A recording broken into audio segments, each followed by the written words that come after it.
వేణు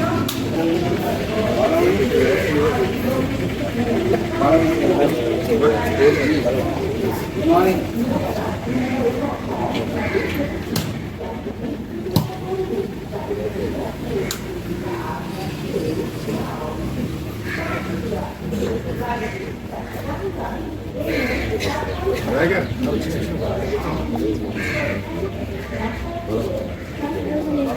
అయిపోయినా ఉన్నాయి బాగా ఉన్నాయి.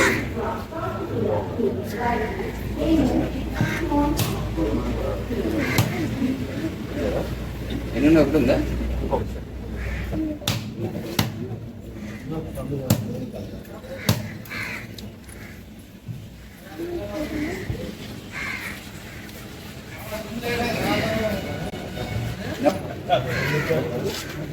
తలా కొన్ని పోలీస్ అయ్యండి వచ్చి 1 by 1.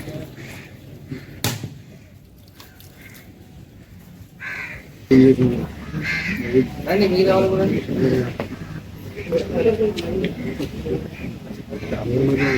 పాస్ బాబు ఇంజనీర్ కూడా రండి ఇది కూడా కొన్ని ఒకటి తీసేస్తే సరిపోతుంది.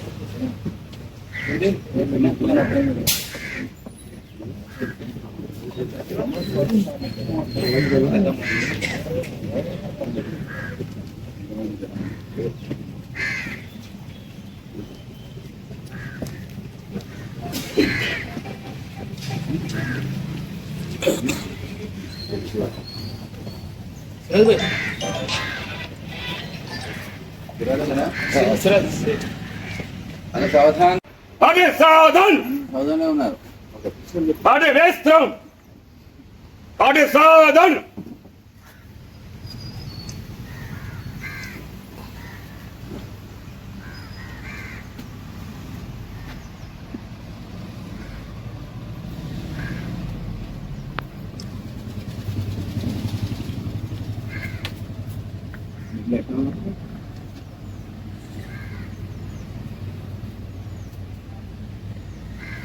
లోతు కట్టాలి.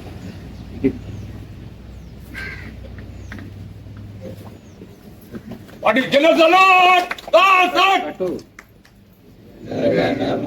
అధినాయక జయ హే భారత భాగ్య విధాత పంజాబ సింధు గుజరాత మరాఠ ద్రావిడ ఉత్తర తరంగ తవ శుభ నామే జాగే तव सुभाषिष मागे गाहे तव जय गाथा जनगण मंगलदायक जय हे भारत भाग्य विधाता जय हे जय हे जय हे जय जय जय हे डाउन बोलो भारत माता की जय भारत माता की जय भारत माता की जय. ఎక్కడ కూడా కాన్స్టిట్యూషన్ లో మనకి పెద్ద ప్లేస్ కనపడదు. 1885లో ఏవో భీమ్ అనే ఒక బ్రిటిష్ ఆయన మనకంటూ ఒక సిద్ధాంతాలు లేవు, మనకంటూ ఒక పార్టీ లేదు. సో కనీసం ఒక పార్టీ ఆవిర్భావిస్తే కానీ ఒక యూనిట్ రాదని తలంతోటి మొదటిసారిగా ఐఎన్సి ఇండియన్ నేషనల్ కాంగ్రెస్ ఆవిర్భావం జరుగుతుంది 1885 డిసెంబర్ నుంచి. అప్పుడు మన డబ్ల్యూసీ బెనర్జీ గారు మన యొక్క దేశస్థుడు అధ్యక్ష వహిస్తారు. అప్పటి నుంచి మొత్తం చేతి రాస్తే మనకు 3 విభాగాలు చేస్తారు. ఒకటి మితవాద యుగం 1885 నుంచి 1905, అతివాద యుగం 1905 నుంచి 1960, గాంధీ యుగం 1920 నుంచి 1940. ఈ 3 విభాగాలు లభించిన తర్వాత ఎవరికి వాళ్ళు పోరాటం చేస్తారు. మన తెలంగాణ రాష్ట్రాన్ని చూసిన అందరం కూడా మితవాదులు అంటే ఏం లేదు. మనం వండ వార్త చూసినాం, పెన్ డౌన్ చూసినాం, ఇవన్నీ కూడా మితవాదులు. అంటే ఎక్కడ కూడా అసహాయంగా మన మితవాదులు అంటే ప్రశాంతంగా శాంతియుతంగా ఆ తర్వాత ఏదైనా పత్రికల ద్వారా ప్రకటన ద్వారా లేదా వాయిస్ ద్వారా ఈ విధంగానే మన దేశాన్ని పునరుద్ధరించుకోవాలని తరపుతోటి అప్పుడంతా కూడా అరవింద్ ఘోష్ వాళ్ళు పెద్ద పెద్ద మనుషులంతా కూడా ఆ టైంలో అంతా కూడా మితవాదులు. వాళ్ళు ఎక్కడ కూడా అశాంతికి ఛాన్స్ లేకుండా. కానీ ఎప్పుడైతే 1905లో వందే మాతరం మూమెంట్ స్టార్ట్ అవుతుంది మనకి, మన బంగిల్ చర్చ గారు వందే మాతరం రాస్తారు. అప్పుడే వందే మాతరం ఎప్పుడైతే నినాదం వస్తుందో భారతీయులందరికీ ఒక రక్తం ఇట్లా అసలు ఏముంటుందంటే ఇట్లా వచ్చేస్తుంది అన్నాడు.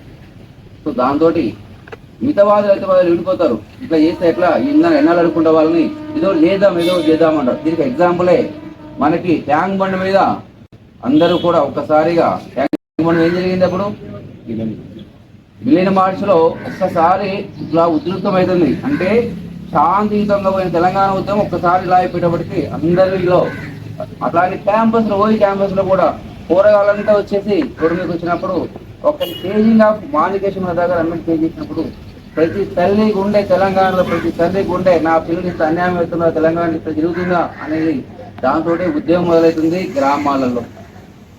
మేము ఇప్పుడు కూడా అంతనే అతివాదులు ఎలా ఉంటుందంటే ఇదేం ఘోరం, ఇంత ఎట్లా చేస్తారు, ఎంత ఎన్నాళ్ళు ఎట్లా చేస్తాము, ఖచ్చితంగా పోరాడడం చేద్దామని అప్పుడే లాల్ బాల్ పాల్ అనే ముగ్గురు త్రివిక్రమ్ అంటే వాళ్ళందరినీ కూడా లాల్ లజపతి రాయ్ నిరబాల్ బాలగంగా ముగ్గురు వచ్చేసి లేదు ఖచ్చితంగా మేము పోరాడాల్సిందే, తెలియకపోయినా ఉద్యమం తెచ్చుకోవాల్సిందే, తేవాల్సిందే, మార్పులు తెచ్చుకోవాల్సిన వాళ్ళు ఏర్పడుతుంది. అప్పుడే మనకు హిందువులకు ముస్లింల మధ్యన డిఫరెన్స్ వచ్చేసి ముస్లిం లీగ్ ఆవిర్భావం జరుగుతుంది 1906లో 1907లో. అప్పటిదాకా హిందూ ముస్లిం కలిసే పోరాడతారు. ఎప్పుడైతే హిందూ ముస్లిం పోరాడుతూ ఉంటుందో వాళ్ళక్కడ మాకంటే ఒక పార్టీ కావాలి అని ముస్లిం లీగ్ ఏర్పాటు చేసుకుంటారు మహమ్మద్ అలీ జిన్నా గారు. అలాగైతారు, మనం ఇలాగైతాం, ఇటు వాళ్ళు ఇటు వీళ్ళు మనం మొత్తమైన ఉద్యమాలు చేస్తూనే ఉంటాం. ఈ లోపల మనకి అంత జరుగుతూ ఉంటుంది. మన జనగణమన మీకు తెలిసిన విషయమే, రవీంద్రనాథ్ ఠాగూర్ గారు రాస్తారు 1911లో జనగణమన గురించి మనకు ఆలాపన జరుగుతుంది. అందరూ ఈరోజు పాల్గొన్న 52వ జనగణమన ఆయన యొక్క ఇచ్చిన గిఫ్టే మనకి ఈ రోజు కూడా. దీంతో పాటు happy independence day, happy independence day.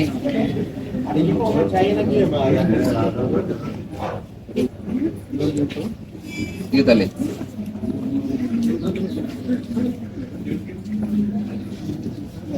Happy independence day. Thank you thank you happy independence day. Thank you.